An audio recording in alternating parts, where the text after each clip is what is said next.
So I want to talk about how to find out what squat position is right for you. So squats are going to be a little bit different for everybody, and when we talk about foot placement, it's going to come down to how much mobility, range of motion, and flexibility your hips have. So it's going to look a little bit different for everybody. So a typical squat is going to be about hip distance apart.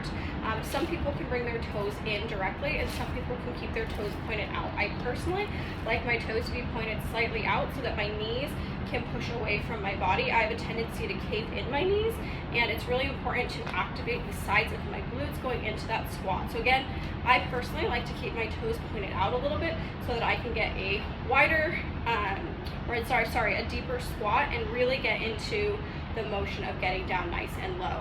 Now, if you're doing something really wide where your feet are coming out wider than hip distance apart and your toes are at a 30-degree angle and your knees are going out to the sides, that's going to be more of a sumo squat stance. And when you're looking through your program, if this is programmed for you, you will see that written in there. But typically, again, any sort of high bar or low bar back squat is going to be that hip distance apart, toes pointed slightly out, again, whatever is comfortable for you. So I'm going to walk through what some of these squat variations look like and explain again why I personally like my toes pointed slightly out. So if you notice when I go into this squat and my toes are pointed right in front of me and my hips or my feet are at hip distance apart, as I come down, this is basically my range of motion. I can't get any lower than this in this squat because my hips just don't have the flexibility, neither do my hamstrings, to get any lower. So this is not the ideal squat position for me personally. So if I step, again, hip distance apart and my toes are pointed out, when I come down and push my knees out to the side,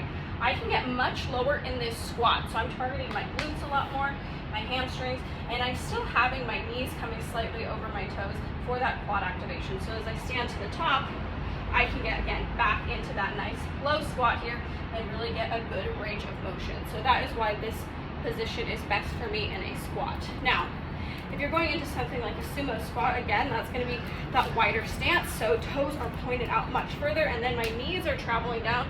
This is going to look a lot different, and this is going to be that really wide outer glute activation, and this is something you're going to see a lot more with kettlebells, or you'll see sumo stance deadlifts, but we're not doing a ton of sumo squat variations, but I just wanted to show you what that difference looks like and why I choose a position that works best for my body. So what I'm going to do is I will show you a squat with a bar.